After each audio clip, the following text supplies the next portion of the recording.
മരിച്ച 2 sisters twins ആയി തിരിച്ചു വരുന്നു. 1956-ൽ പോളക് ഫാമിലിയിലെ 11 വയസ്സുള്ള ജോആനയും 6 വയസ്സുള്ള ജാക്വലിനും കാർ തട്ടി അവർ രണ്ടുപേരും മരിച്ചു പോകും. 1 വർഷത്തിന് ശേഷം അവരുടെ അമ്മ ട്വിൻസിന് ജന്മം നൽകും, ജെന്നിഫറും ജിലിയനും.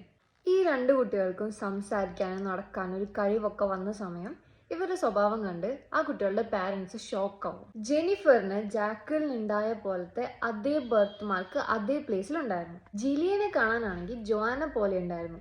ഈ ട്വിൻസ് ആണെങ്കിൽ അവർ ഇതിനു മുന്നേ കാണാത്ത ഇവരുടെ മരിച്ചുപോയ സിസ്റ്റേഴ്സിന്റെ കയ്യിലുണ്ടായിരുന്ന പാവ ആവശ്യപ്പെട്ടു. പിന്നെ അവർ ഇതിനു മുന്നേ കണ്ടിട്ടില്ലാത്ത സ്ഥലങ്ങളൊക്കെ റെക്കഗ്നൈസ് ചെയ്യും. ഈ മരിച്ച സിസ്റ്റേഴ്സിന് മാത്രം അറിയാവുന്ന മെമ്മറീസ് അവർക്കുണ്ടായിരുന്നു. പിന്നെ ഇവർക്ക് കാറുകൾ കാണുമ്പോൾ പേടിയുണ്ടായിരുന്നു. ഇവർ കളിക്കുമ്പോൾ ഇവരുടെ സിസ്റ്റേഴ്സ് മരിച്ചുപോയ ആ ഒരു കാർ ആക്സിഡന്റ് രീതിയൊക്കെ റീനാക്ട് ചെയ്ത് കളിക്കുമായിരുന്നു. അങ്ങനെ ഇവർ വലുതാവും തോറും ആ സ്വഭാവമൊക്കെ പയ്യെ കുറഞ്ഞു വന്നു. അങ്ങനെ അവർക്ക് 5 വയസ്സായപ്പോഴേക്കും അവർ കംപ്ലീറ്റ്ലി എല്ലാം മറന്നു പോയിട്ടുണ്ടായിരുന്നു. റീഇൻകാർനേഷൻ അല്ലേ? ആണ്.